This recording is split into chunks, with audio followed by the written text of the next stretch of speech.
Thanks, thanks, Holly, for leading us in communion. And the words at the end of the communion service, you proclaim the Lord's death until he comes. Until he comes is a part of what Holly was saying in terms of one of the things that we remember about communion. And my dad, when he led communion, would always add to that. And he was adding to it. I thought it must have been in the Bible because he said it so often. But it was, he would always add at the end of that, even so come quickly, Lord Jesus. Because it was very much part of his faith and his spirituality, the coming of Jesus.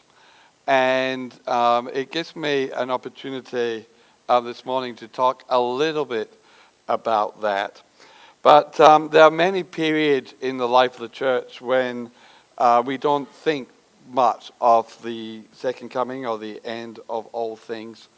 And certainly there have been periods where it hasn't been as much of a focus for me. But I always think, I kind of look at this verse in 1 Peter 4:7, the end of all things is near, and think for most of us, it's not really the end of all things that we have to worry about, it's that we're all going to die. Medical science says that if I keep eating the preservatives, all the preservatives in the food that I eat, and stay away from fresh vegetables and fruit, that I should live to be 96.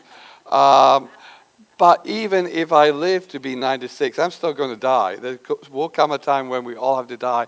And if this verse is about the fact that we will die and meet Jesus and face judgment at some time, it seems a little redundant. I mean, Peter could have said, you're all going to die. But he doesn't say that. He doesn't say that. He says the end of all things is near. Because Peter is not so much interested in our individual experience, but the end of all times as it is an action of God. And that's what I want to consider this morning. Why does God need to bring an end to all things? Why is that part of the gospel story? And why is it not just about me? Why is it not just about me? My life, my death, what comes next for me? This is bigger and broader than that. This is not just about us as individuals. This is about an act of God. Now, Peter would not have guessed, I can guarantee this, Peter would not have guessed that we would still be reading this in 2023. Peter probably expected the end of all things to be near. But I am also equally positive that Peter wouldn't have regretted writing what he did, or the tone or the expectancy of what he wrote. He writes knowing that the end of all things is a promise of God, and God keeps his promises. Therefore, he chooses and calls us to live every day expecting the end of all things is near. In biblical studies, this is kind of thought of as a prophetic aorist. It means that the prophet, when he speaks, is so confident that God will keep his promises about the future that he speaks as if it's already happened. So you think of Mary, the mother of Jesus, in Luke chapter 1, when she sings her song. She says that God has cast down the mighty. He has lifted up the lowly. This is not for her just a thing that might happen in the future. It is a promise of God. And so she speaks of it as if it has already happened. It's a prophetic aorist. That the confidence that God keeps his promises gives us the assurance to live in the present. And so when the prophets speak about the future, they're not basing it on having read next year's newspaper and having some kind of guess as to what's going on. They write based on the certainty that God keeps his promises. We know that the end of all things is near because it is part of God's promise. Now I want to ask if you knew Jesus was returning next Sunday, would it change how you live the week? And I want to say it shouldn't. You should be living every day with the expectation that God keeps his promises, that the end of all things is near. Because whether Jesus comes at the end of this sermon, and I'm sure Jesus would not interrupt this sermon because even though you're going to glory, he would want you to know these things. So even if Jesus waits till the end of the sermon to come, or if he comes next week or next year, or if he doesn't come until 3024, it doesn't matter. This is part of what God is doing with the world, and God keeps his promises. And so we live every day in the certainty that God keeps his promises, and his promises is that he will deal with the end. Now, just briefly, and I mean really briefly, I want to say that this isn't about what happens before the end. You may have your ideas of what will happen before the end, and most of you will be wrong, and some of you will think what I think, but we won't work our way through all of that because Peter isn't interested in what happens before the end. He's only interested in the end. And so we'll look at what Peter means when he speaks about the end in just a moment. But I want to say that this focus on the end rather than the before the end is true of all the New Testament, all the Bible. The focus is not on what happens before, but the fact that God will bring things to right. And that means the study of the end times is always about how we live in the present rather than about speculating on what might happen in the future. Just to remind you of 2 Timothy 3:16, all scripture is inspired by God and is useful for teaching, for reproof, for correction, and for training in righteousness, so that, for the purpose of, the person of God may be proficient, equipped for every good work. So whatever you think about the before the end kind of stuff, my question to you is, how does that make you a more faithful Christian? And if your speculation doesn't make you more faithful in the way you live, then I ask, why did you bother? And if I can just reflect on my younger days when it was an issue and you had to know if you were pre, post, mid, trib and all the things that go with that. And I had answers for all of it. A lot of that was just based about whether or not I could win arguments against people. It didn't make me a more faithful Christian. It didn't make me better in the way that I live for Jesus. And I regret that I wasted way too much time reading some of this stuff and not actually asking myself, how does this make me more faithful in the way I live my life? And I want to say that even though we think of Revelation as a book that's got lots of things in it about the before the end time, the goal of Revelation is not so much, and this is quoting Volva McAnally Linz, the goal of Revelation is not so much to predict what will happen, but to motivate Christians to take part as followers of the crucified one in God's present defeat of evil, and to engender hope in the good that comes from God to a world whose present form is twisted.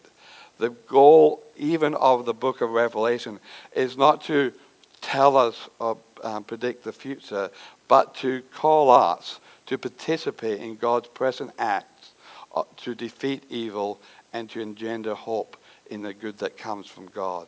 Correspondingly, when readers of Revelation speak about the last things, they can do so not because they know what will happen, but because informed by the story of Christ and the eschatological vision of its New Testament interpreters, they are called to dream and act in hope. Because we know that the end of all things is near, we can live in the hope that God will bring his world to right. And that, I think, is what Peter is speaking about when he speaks about the end of all things. Just running through Peter's letter, we see him speak about the end of all things a number of times, but each time there seems to be either an element emphasis on salvation or an element of focus on judgment. So 1 Peter 3, God has given us a new birth into living hope through the resurrection of Jesus Christ from the dead, and into an inheritance that is imperishable, undefiled, and unfading, kept in heaven for you, who are being protected by the power of God through faith for salvation, ready to be revealed in the last time. Verse 13, set all your hope on the grace that Jesus Christ will bring you when he is revealed. Verse 20, he was destined before the foundation of the world, but was revealed at the end of the ages for our sake, for our salvation. Conduct yourself honorably among the Gentiles in chapter 2, verse 12, so that though they may align you as evildoers, they may see your honorable deeds and glorify God when he comes to judge.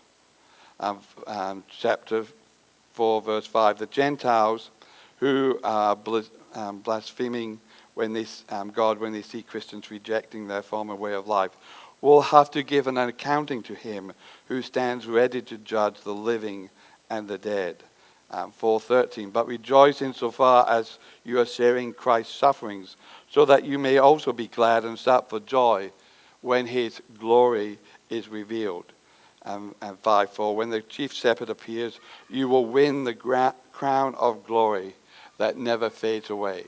So just as throughout that letter, Peter is got the end of all things in mind. And when he thinks of those things, he thinks in terms of our salvation and also in terms of judgment. Now, I have been reading a book by Wolf and Mac... I've lost his a hyphenated name, but Miroslav Volf's and his partner's book on the home of God, and it's a great book, and I recommend it to you. It might be a little technical, so it might not be the one that you want to start with, but if you're interested in the theology, this book is subtitled. It's called The Home of God, and the subtitle is A Brief Story of Everything. And so it covers a broad range. But it has helped me get into focus my understanding of the judgment of God. I mean, it's clearly a biblical theme that happens over and over, and it's also linked to the end of all things for Peter, but also for John and for Paul and for Jesus. When they speak about the end of all things, they talk about salvation and judgment. But I think that at the beginning, the framework I got for that was that they were two separate things, salvation and judgment. So God's act of at the end of all times would be salvation for Christians and judgment for non-Christians, that these were two separate actions. And somehow it was like giving an accounting at the end of how our deeds had gone or how our lives had gone. And I think as I was reading The Home of God, it became kind of clear to me that it's this idea of salvation and judgment being two separate things misses the point of what is involved in salvation. And so they point to a couple of verses in John's Gospel where Jesus clarifies that God did not send his Son into the world to condemn the world, but in order that the world might be saved through him. That the purpose of Jesus is salvation. And they say that this is not that there is no judgment. It's that judgment itself is a subset of salvation. So think of it this way. If I forgive you, and you want to accept that forgiveness, you have to accept that you have done something wrong. That the very act of receiving salvation is an acknowledgement that we are in need of that. So salvation itself comes with that realization that we are people who are facing judgment. And so judgment itself is not a separate thing, but a subset of salvation. That Jesus brings with him life and light and hope. And if we do not, if we are not willing to accept the light of Jesus, if we're not willing to live in the life of Jesus, if we are not willing to participate in the mission and purpose of Jesus, then we stand self-condemned. Jesus doesn't have to condemn us. We condemn ourselves if we are not willing to receive and live in the salvation that he offers us. Judgment is woven through the story of the Bible, not because judgment is God's goal, but because salvation is God's goal. And as God brings salvation, judgment will find expression as people respond to God's salvation, either by opening their hands and heart to that, or by closing themselves off to that and finding themselves self-condemned. But as we think about the judgment that comes through closing off ourselves to God, it's easy for us to think in terms of Roman justice or the legal system that underpins the Western way of justice. And when you think of a judge,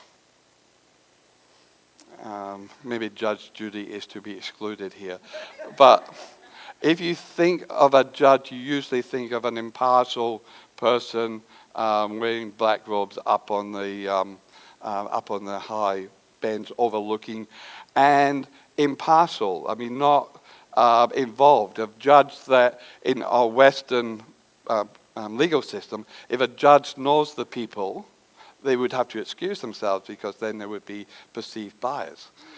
But that's totally wrong, or maybe too hard on the Romans. It's totally different from the way that Hebrew judges judged. The Hebrew judge was expected to be passionate for righteousness and for right relationships and for the restoration of injustice. The Hebrew judge was not meant to be impartial, but they were meant to be partial towards righteousness. And when we think of God as judge, we're not to think of someone who is impartially standing aside, trying to work out if we've kept the rules of the universe. We are to think of someone who acts against injustice, who acts against her and death and sin, which is just the same as saying a God who acts for salvation, a God who brings light and life into the world in order to restore the world to what it ought to be. Because the world is no longer what it ought to be. God's intent was always that we would live with him in relationship. You think of the garden and God walking in the evening, at the time of the evening breeze with Adam and Eve. Right at the beginning, and then at the end, you think of Revelation 21:3, where God, in the translation of Eugene Peterson, look, God has moved into the neighborhood, making his home with men and women. They're his people, he's their God. God has always been about relationship, unbroken relationship, that opportunity to live in the life of God. And so when that is broken, God brings salvation, but that salvation is also a judgment against all that would stand against that opportunity for God to be at home with his people. It's at the beginning of the story. It's at the end of the story. It's what the cross is all about. It's right at the heart of the story. It is all about being restored into relationship with God.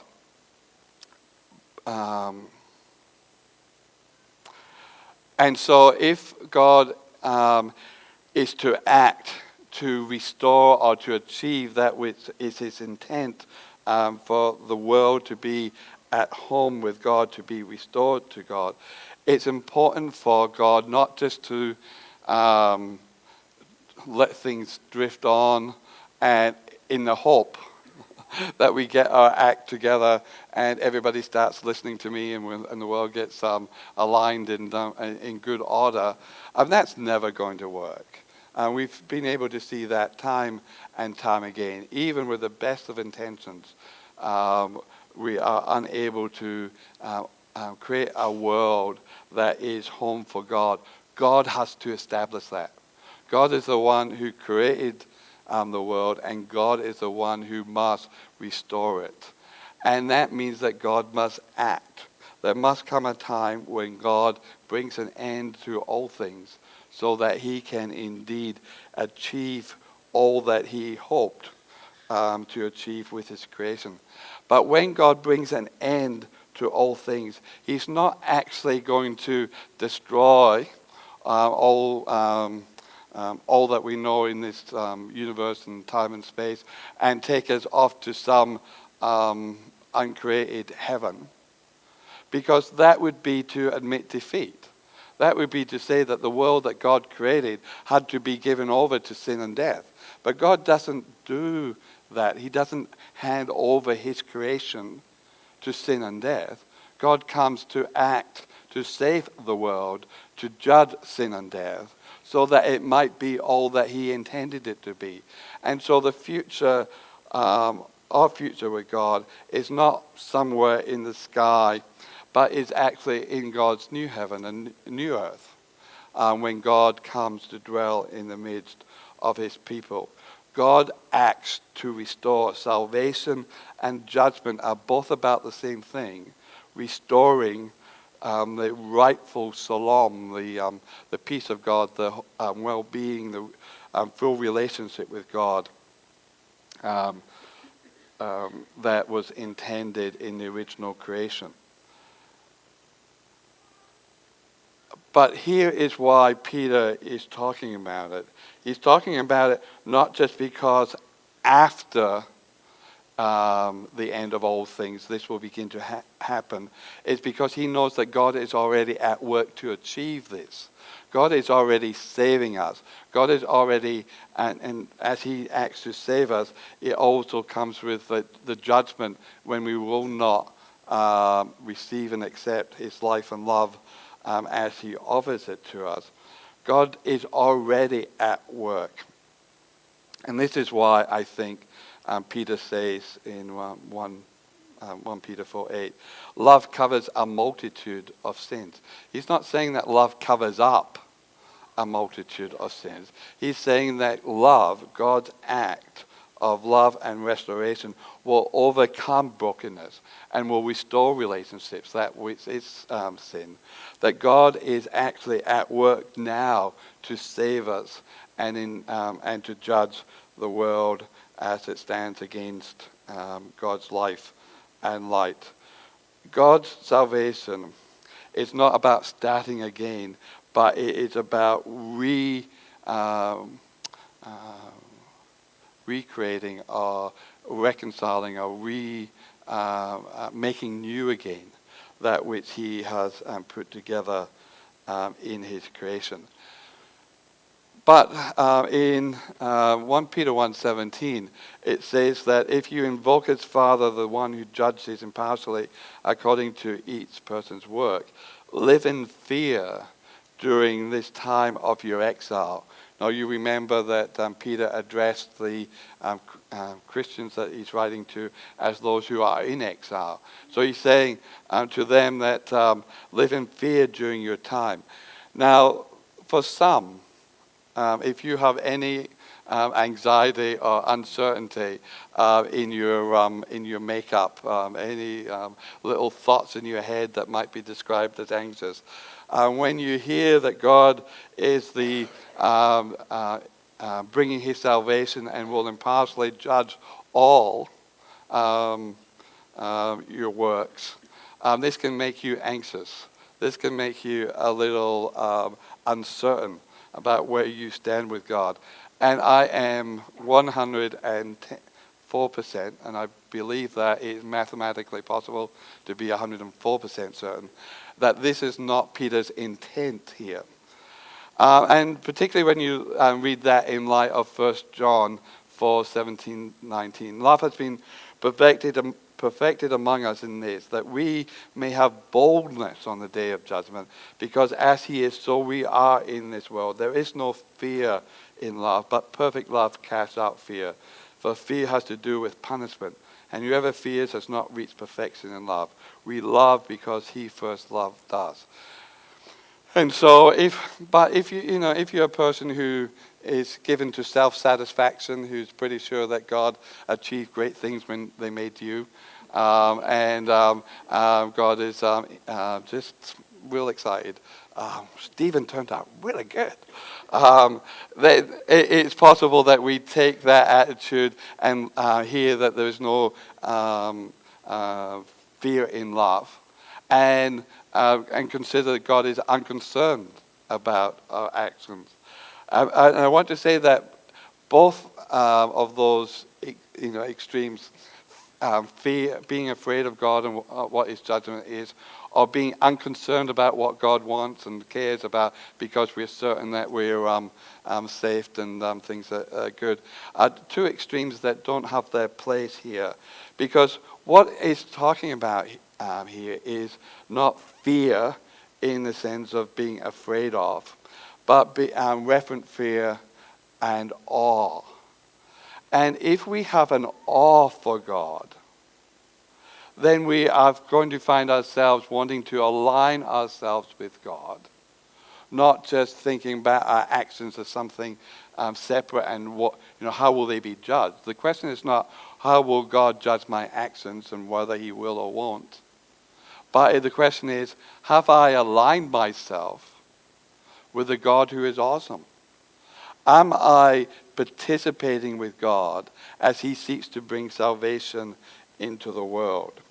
It is possible that fear of how God will judge us makes us overlook the fact that we can participate in God's acts of salvation in the world. And when people are afraid,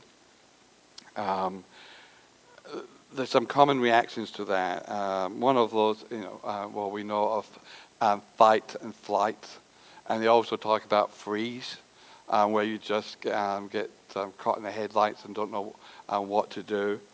And that has led many Christians, I think, who have a fear of God, to be afraid to do anything, to take risks, because they're afraid that God will be unhappy with them. What if it goes wrong?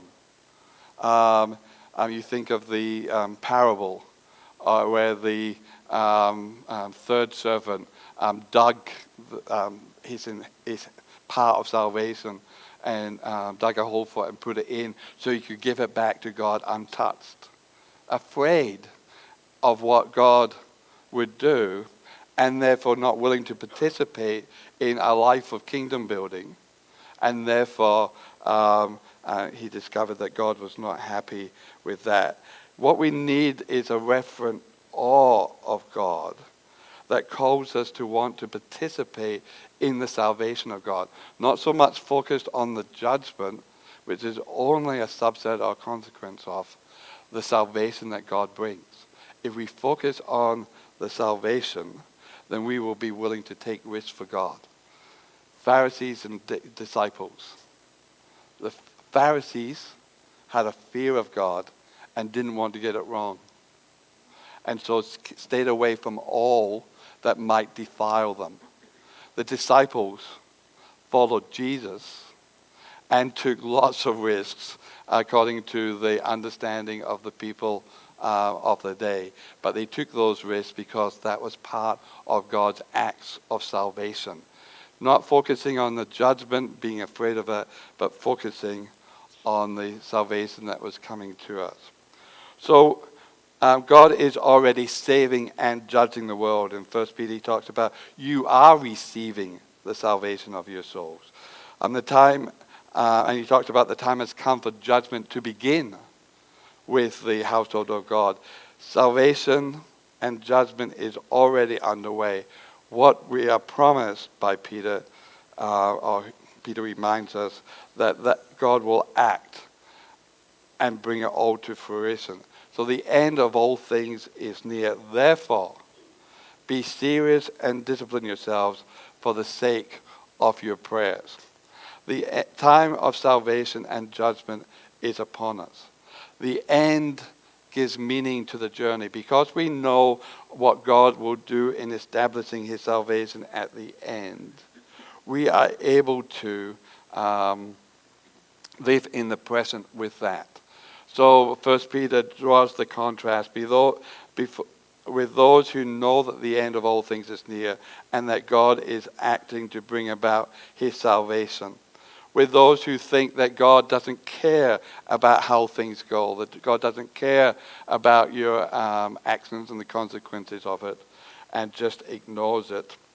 And they live with, eat, drink, and be merry. For tomorrow you die. I mean, it doesn't matter. Life doesn't matter. Nothing matters. Well, Peter is saying, well, life does matter because there will come a time of salvation and judgment, and God is already working to achieve that. God is already at work in and through the world to save the world and to restore wholeness and to judge that which would stand against God and his ways. He says, therefore, and this is the so what, he says that we are to live in light of the end for the sake of your prayers. This is it's a plural in the Greek. It's not just for the sake of your prayer, but for your prayers, your ongoing prayers, for the sake of your prayers. And this prayer is not just a prayer of God, give me this or God, give me that, but this is a prayer of alignment. God, how can I participate in your mission of salvation in the world? How do we align ourselves with God? If we are to seek to align ourselves with God in prayer, we need to be aware that God will bring all things to an end. There will be a time of salvation and judgment on all things. And if we are to live our life in light of that, if we are to pray and align ourselves with God, then we must be willing to embrace his salvation and accept his judgment of all things. The RSV, Revised Standard Version, translated these words as keep sane and sober. And as a young Baptist, I knew that keeping sober meant never having anything to do with alcohol. They didn't worry too much about sane, just as long as you were sober. But obviously, in the New Revised Standard Version, it's translated, be serious and discipline yourselves. Because Peter is not here referring to not being intoxicated. He's talking about how we actually live. Live in light of the fact that God brings salvation and judgment to the world, and that has already begun, but that it will be concluded, and there will be a purpose and meaning for all things. I just want to close with an observation that it's kind of meaningful to me, may not be meaningful to you, but the end of all things is near. End in Greek is telos, and it can mean two things. One is the end as in terms of the purpose of, and end as in terms of the conclusion of. And I want to say here that when I read and hear the end of all things is near, I want to hear both of those things. Yes, in terms of the timing of it, that God will decisively act to restore the world to what it ought to be. But not just that it's an action of completion, but that is an action of purpose. God is bringing the world to be what he always intended it to be. A world in which life and love and relationship is key, in which we love one another, love God, and love our neighbors. And that God will bring that about, and God is bringing that about. The end of all things is near. Therefore, because I know what God is doing, I will be serious and discipline myself in the way I live, so that I will, in my prayers, be able to align myself with God and his purposes. The end of all things is near. Therefore, be serious and discipline yourselves for the sake of your prayers. Let's stand for the benediction.